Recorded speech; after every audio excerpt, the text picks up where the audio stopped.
सावधान रहें कि किस लड़के या लड़की के साथ आप अपनी ज़िंदगी गुजारना चाहते हैं। वो अवश्य प्रभु का भय मानता या मानती हो और यीशु को प्रेम करे। वचन कहता है, असमान जुओं में ना जुड़ो। कितने लोगों ने कोशिश किया और हार गए। अवश्य यह है कि उनके बीच आत्मिक एक सा मन हो। एक शादी को 3 लोग मिलकर पूरा करते हैं, पति, पत्नी और परमेश्वर। और ये अवश्य है कि परमेश्वर आपकी शादी में हो। आप देखें लोग कैसे ऐसे लोगों से शादियां कर रहे हैं, भले ही उन शादियों में सक्सेस होने का चांस काफ़ी कम ही क्यों ना हो। 17 मैगज़ीन ने कुछ समय पहले ये सर्वे किया था जहां लोगों से पूछा गया, आप किस तरह की लड़की को डेट करना पसंद करेंगे। और वहां नंबर 1 आंसर था कि उस लड़की की फिगर अच्छी होनी चाहिए। मेरे ख्याल से नंबर 1 आंसर ये होना चाहिए था कि जो खुदा से प्रेम रखे, अपने पूरे हृदय से और अपने पूरे मन से। परमेश्वर के द्वारा शादी के बारे में जो गोल सेट किए गए हैं, उन्हें माने बिना लोग शादियां कर रहे हैं। परमेश्वर ने मनुष्य के परिपक्व होने पर उसकी शादी के बारे में प्लान किया है। कुछ लोग 17 साल में ही मैच्योर हो जाते हैं तो कुछ 18 साल में, तो कई लोग 40 के उम्र में भी इमैच्योर रहते हैं। मैंने कई 40 वर्ष के किशोरों को भी देखा है। वचन कहता है, इस कारण लोग अपनी माता पिता को छोड़ अपने पति या पत्नी के साथ रहेंगे। हम हमेशा अपनी माता पिता को प्यार करते हैं। भले आप दुनिया में कहीं भी चले जाएं, आपको अपने माता पिता को प्रेम करना है, आदर करना है, सम्मान करना है और आनंद करना है। पर जब आप विवाह करते हैं तब पता चलता है आप जिस तरह बचपन में अपने पेरेंट्स के ऊपर निर्भर रहते थे वैसे अभी नहीं रह सकते। कई माता पिता ऐसे होते हैं जो बच्चों को खोने के डर से उनका विवाह ही नहीं करवाते, जाने कि कब उनको छोड़ना है। और इसका एक मनुष्य के लिए उसका पति या पत्नी पहले होना चाहिए और साथ में ही अपने माँ बाप का सम्मान करना है, उन्हें प्रेम आदर करना है और उनके मार्गदर्शन में चलना है। और माता पिता को भी जानना है कि उन्हें कब छोड़ना है। पर जब आप उन्हें छोड़ेंगे, मैं आपसे कुछ कहना चाहता हूँ, वे जब आपके पास लौटेंगे तो वो पहले से ज़्यादा आपके क्लोज आ जाएंगे। आप इस घड़ी को पहले से ज़्यादा एंजॉय करेंगे। मृत्यु आने तक परमेश्वर चाहते हैं कि शादियाँ परमानेंटली टिकी रहे। जवान ये सोचकर शादियाँ कर रहे हैं कि अगर सब कुछ सही नहीं रहा तो मैं डिवोर्स दे दूँगा। हाँ, चिंताएं आएंगी, पर एक दिन सब कुछ अच्छा भी हो जाएगा। समस्याएं होंगी, मतभेद होंगे, पर आपको एक दूसरे की कमियों को स्वीकार करने की ज़रूरत है।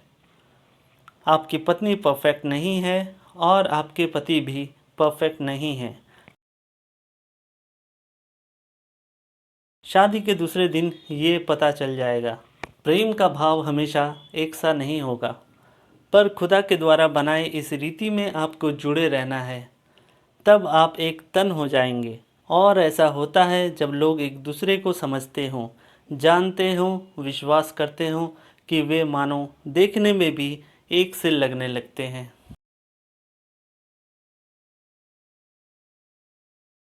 ये वाकई सच है। कई बार लोग मुझसे पूछते हैं कि मैं अपनी पत्नी रूथ की तरह दिख रहा हूँ। ये सच है, मैं शायद सुंदर बनता जा रहा हूँ। और जब मैं उसे 2 हफ्ते बाद देखता हूँ, वो पहले से ज़्यादा बेटर दिखती है। जब आप मसीह में आते हैं तो आपको जीवन भर के लिए कमिटमेंट करना होगा। हमेशा ये करना होगा। मेरे पीछे दोहराइए, हमेशा हमेशा हमेशा। सिर्फ मृत्यु ही अलग कर सकती है। डिवोर्स के बारे में कभी ना सोचें। जब आप मसीही हैं, एक दूसरे को थामे रहें।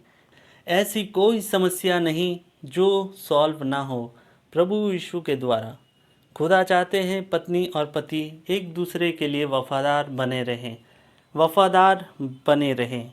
एक सर्वे में ऐसा पता चला है कि 70% पुरुष अपनी पत्नी को चीट करते हैं। मैं इस आंकड़े पर यकीन नहीं कर पा रहा हूँ, मुझे विश्वास ही नहीं होता। हालांकि यहाँ ये उल्लेख नहीं है कि कितनी महिलाओं ने अपने पति से चीट किया है, पर याद रखें, बाइबल इसे व्यभिचार कहती है और बाइबल ये भी बताती है कि कोई भी व्यभिचारी स्वर्ग में नहीं जा पाएगा। आप सोचिए, इस पाप की वजह से कितनी शादियां बर्बाद हो रही हैं।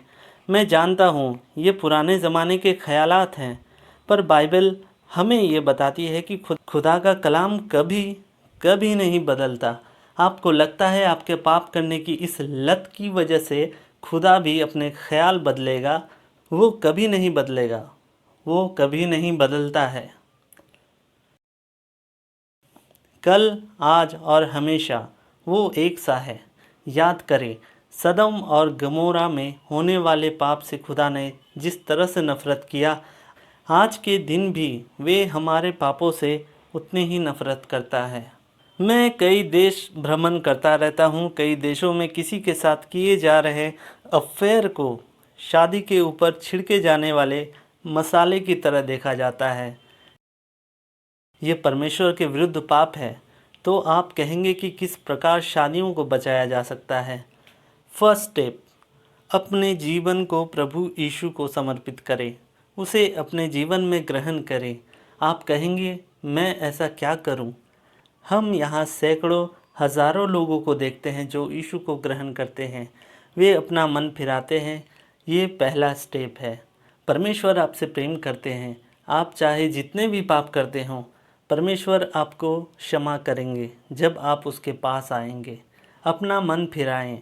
मन फिराने का अर्थ है आप अपने सोच को बदलेंगे, अपनी दिशा को बदलेंगे और निर्णय लेंगे कि आपको आपका जीवन प्रभु यीशु के नेतृत्व में जीना है। अगर आप एक अच्छे माता पिता, एक अच्छी पत्नी या अच्छा पति या अच्छे संतान नहीं बन पाए हैं, तो अभी प्रभु यीशु को अपने जीवन में आने दें कि वो आपको एक अच्छे माता पिता, एक अच्छी पत्नी या पति या अच्छा संतान बना पाए।